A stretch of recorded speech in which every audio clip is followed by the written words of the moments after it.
Coming from the steppes of Mongolia, a cold front descended on the Yellow River stone forest in northern China. In just a couple of hours, what seemed to be a chilly day turned into a superstorm.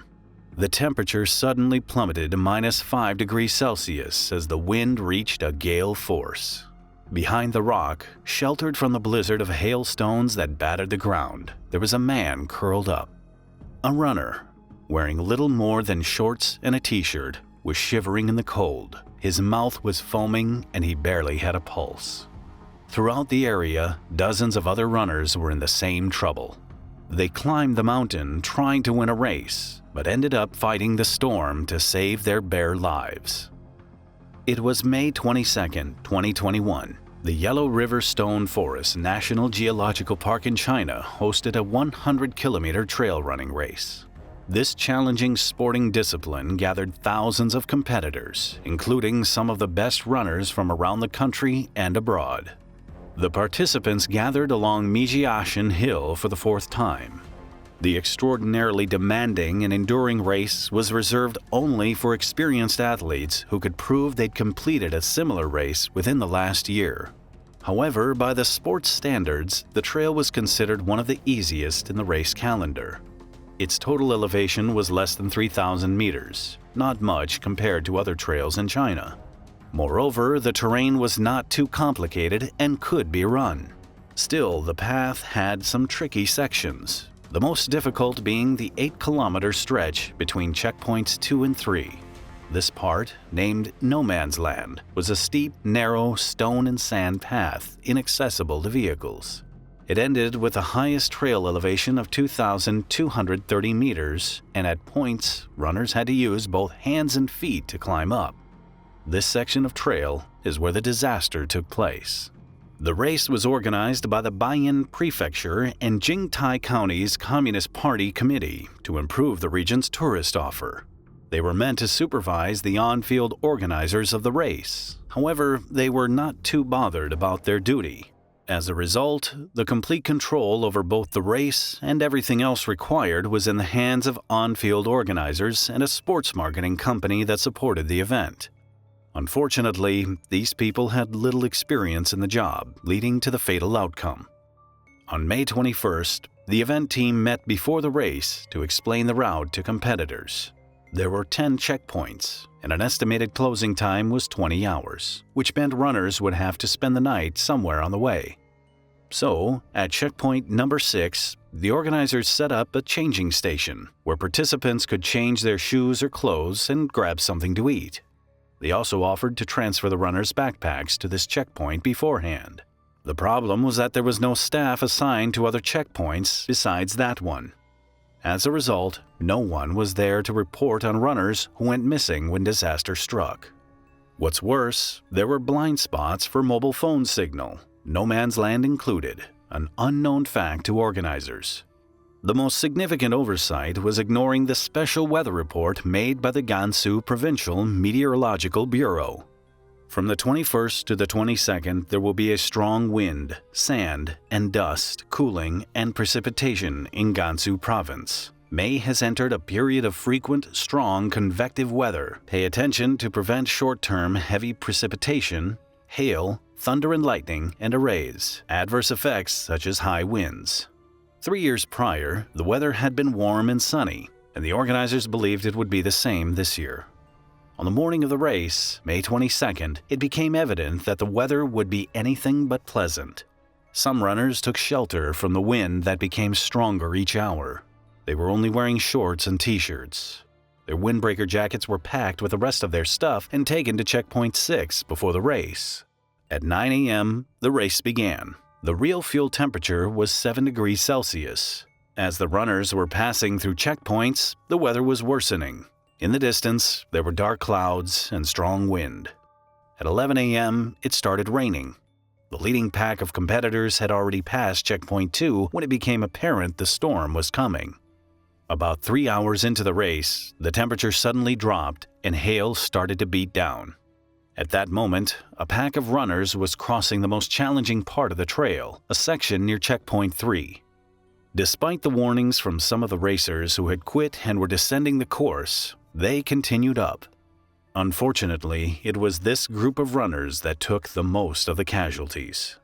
The first distress call was just after midday in the event group. The organizers sent the initial rescue team to look for the runners. Luckily, most had either descended or hadn't reached the most challenging section. Many found shelter in stone houses along the road, where rescue teams later picked them up. Sadly, the runners near Checkpoint 3 weren't as lucky. They went deep into the no man's land, and there was no way for them to return once the storm began. The weather changed so quickly that the participants had little time to hide. They were soaking wet, their faces and bodies bruised by hailstones. The heavy hail reduced the visibility drastically. It was no wonder runners became disoriented. While some tried to hide behind rocks, others got lost trying to find shelter. The runners began slipping into hypothermia as the temperature dropped to -5 degrees Celsius between 20 past 11 and 10 to 2. They were losing feeling in their legs and losing consciousness. A storm of this magnitude was certain death.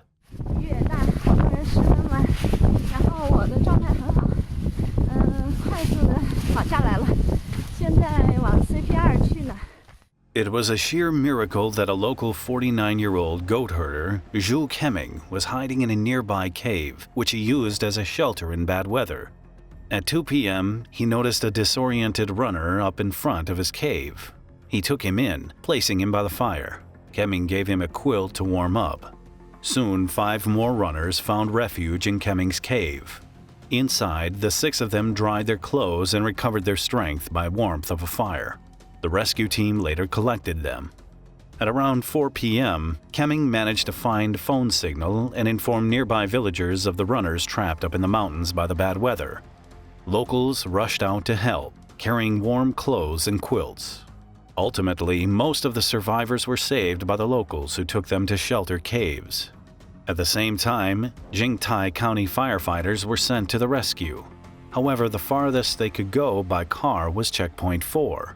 From there, they had to walk uphill to reach the section where the lost runners were.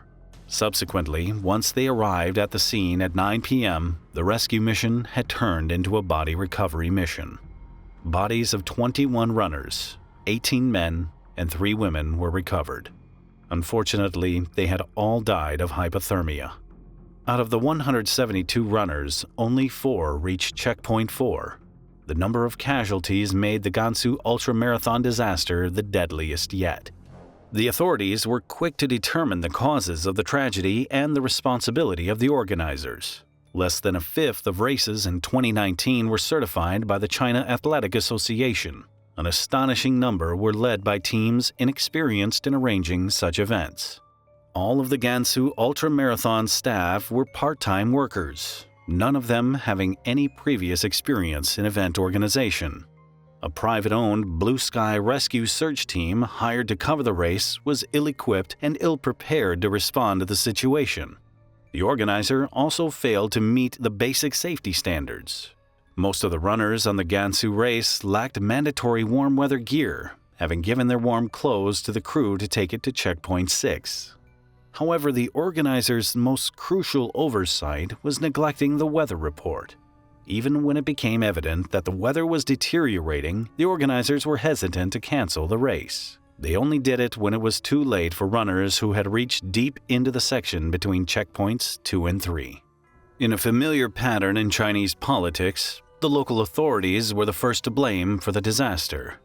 A finger was pointed at the Communist Party secretary of Jingtai County, Li Zhoubi. After being called in for questioning by the Central Commission for Discipline Inspection, Zhoubi took his own life by jumping from his high-story building apartment. A brief 2-week inspection ended with 31 charges. 5 employees of the company that organized the ultramarathon were faced with criminal charges.